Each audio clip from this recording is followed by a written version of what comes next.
Hello, നിങ്ങൾക്ക് എല്ലാവർക്കും Shiny Xavier YouTube പേജിലേക്ക് ഒത്തിരി സ്നേഹത്തോടെ വീണ്ടും സ്വാഗതം. ഇനി ഞാൻ നിങ്ങൾക്ക് വേണ്ടി തയ്യാറാക്കി കാണിക്കുന്നത് ഇൻസ്റ്റാഗ്രാമിലും യൂട്യൂബിലും ഒക്കെ വൈറലായിക്കൊണ്ടിരിക്കുന്ന ഒരു റെസിപ്പിയാണ്. ഒരു സ്നാക്ക് റെസിപ്പി. എന്താണെന്നറിയോ? ബനാന മിൽക്ക് ടോസ്റ്റാണ്. നിങ്ങൾ പലരും കണ്ടിട്ടുണ്ടാവും യൂട്യൂബിലും ഇൻസ്റ്റാഗ്രാമിലും ഒക്കെ. ഇനിയിപ്പോൾ ഞാനും കൂടെ അതുണ്ടാക്കി കാണിക്കാത്തത് കൊണ്ട് നിങ്ങൾക്ക് ഉണ്ടാക്കാൻ പറ്റിയില്ല എന്ന് വേണ്ട അല്ലേ. കുട്ടികൾക്കും മുതിർന്നവർക്കും ഒരുപോലെ ഇഷ്ടമാകുന്ന അധികം മധുരമൊന്നുമില്ലാത്ത നല്ല ഒരു സ്നാക്ക് റെസിപ്പിയാണിത് കേട്ടോ. ഈ ടോസ്റ്റ് ഉണ്ടാക്കാനായിട്ട് ഞാൻ ആദ്യമായിട്ട് എടുത്തിരിക്കുന്നത് 1.5 കപ്പ് പാലാണ് എടുത്തിരിക്കുന്നത്.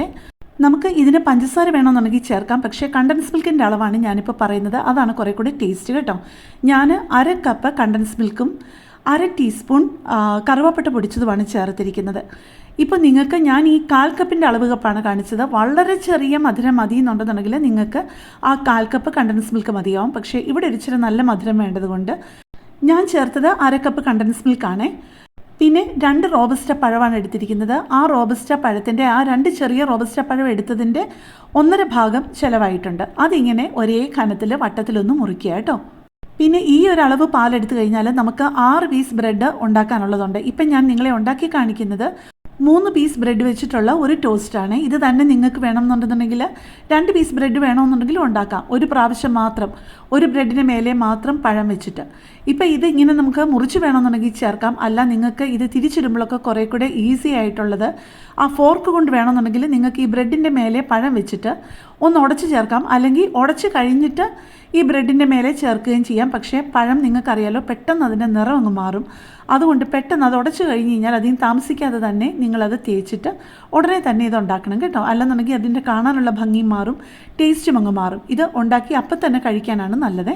പിന്നെ നിങ്ങളോട് പ്രധാനപ്പെട്ട ഒരു കാര്യം പറഞ്ഞോട്ടെ. എൻ്റെ ഈ വീഡിയോയും എൻ്റെ ഈ ചാനലും ഒക്കെ ആദ്യമായിട്ട് കാണുന്ന ആരെങ്കിലുമൊക്കെ ആണെന്നുണ്ടെന്നുണ്ടെങ്കിൽ നിങ്ങൾ എൻ്റെ ഈ ചാനലിൽ പോയി നോക്കിക്കഴിഞ്ഞ് കഴിഞ്ഞാൽ നിങ്ങൾക്ക് പ്രയോജനപ്പെടുന്ന ഒരുപാട് നല്ല നല്ല റെസിപ്പികളുണ്ട് കേട്ടോ.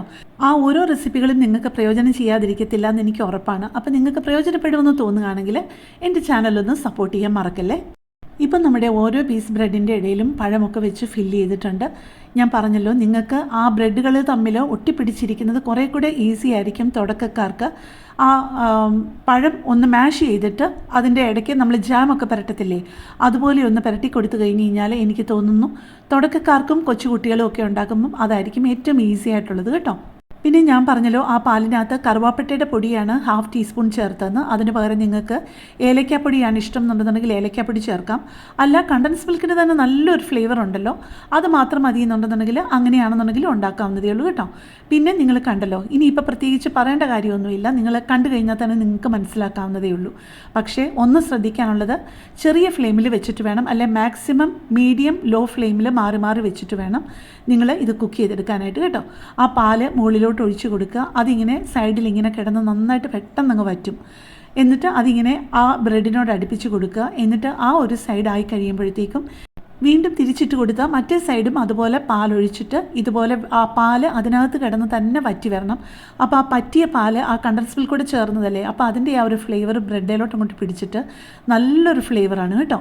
പിന്നെ നിങ്ങൾക്ക് ആ പഴം വെച്ചിട്ട് അതിൻ്റെ ഇടയിൽ ചോക്ലേറ്റ് ചിപ്സ് കയ്യിലുണ്ടെന്നുണ്ടെന്നുണ്ടെങ്കിൽ ഡാർക്ക് ചോക്ലേറ്റിൻ്റെയോ മിൽക്ക് ചോക്ലേറ്റിൻ്റെയോ വല്ലതും ചോക്ലേറ്റ് ചിപ്സ് ഉണ്ടെന്നുണ്ടെങ്കിൽ അത് വേണമെന്നുണ്ടെന്നുണ്ടെങ്കിലും ചേർക്കാവുന്നതേ ഉള്ളൂ കേട്ടോ. അപ്പോൾ ഈ പഴത്തിൻ്റെയും പാലിൻ്റെയും ഒക്കെ ഒപ്പം ആ ചോക്ലേറ്റ് ചിപ്സും കൂടെ ചെറുതായിട്ടൊന്ന് അലിയും. അഥവാ അലിഞ്ഞില്ലെങ്കിൽ പോലും നല്ലൊരു അതിനിടയ്ക്കൊന്ന് കടിക്കാൻ കിട്ടുമ്പം നല്ലൊരു ഫ്ലേവറാണ് കേട്ടോ. എൻ്റെ കയ്യിൽ ചോക്ലേറ്റ് ചിപ്സ് ഇല്ലായിരുന്നു, അതുകൊണ്ടാണ് ഞാൻ ചേർക്കാഞ്ഞത്. അല്ലെങ്കിൽ അതോട് ചേർത്ത് തന്നെ ഞാൻ ഉണ്ടാക്കുള്ളായിരുന്നു. ഇപ്പം നമ്മുടെ ബനാന മിൽക്ക് ടോസ്റ്റ് 2 സൈഡും നന്നായിട്ട് ടോസ്റ്റായിട്ട് വന്നിട്ടുണ്ട്. ശരിക്കും ഈ കണ്ടൻസ് മിൽക്ക് ഒഴിക്കേണ്ട യാതൊരു ആവശ്യമില്ല. ആവശ്യത്തിനുള്ളതെല്ലാം അതിനകത്ത് തന്നെയുണ്ട്. പിന്നെ ഞാൻ എൻ്റെ ഒരു അഹങ്കാരത്തിന് കുറച്ച് അതിനകത്തൊരു ഭംഗിക്ക് വേണ്ടിയിട്ടൊന്ന് ഒഴിച്ചു എന്നുള്ളതേ ഉള്ളൂ കേട്ടോ. നിങ്ങൾക്കത് ആവശ്യമില്ലെന്നുണ്ടെങ്കിൽ ചേർക്കേണ്ട ആവശ്യമേ ഇല്ല. കാണാൻ തന്നെ എന്ത് ശേലായിരിക്കുന്നല്ലേ. കൊച്ചുകുട്ടികളാണെന്നുണ്ടെങ്കിൽ ഇങ്ങനെ ഒരിച്ചിരി കണ്ടൻസ് മിൽക്ക് കൂടെ ഒഴിച്ച് കൊടുത്തു കഴിഞ്ഞാൽ ഷുവറായിട്ടും കഴിക്കും എന്നുള്ളതിന് യാതൊരു സംശയവുമില്ല. ഇപ്പോൾ ദേ ഞാൻ നിങ്ങളെ ചെറിയൊരു പോർഷൻ ഞാൻ ഫോർക്ക് കൊണ്ടൊന്ന് കട്ട് ചെയ്ത് കാണിക്കുകയാണ്. അപ്പോൾ എല്ലാവരും ഇതൊന്ന് ട്രൈ ചെയ്ത് നോക്കണേ. അപ്പോൾ കൂടുതൽ നല്ലൊരു വീഡിയോ ആയിട്ട് നമുക്ക് നാളെ കാണാം. താങ്ക്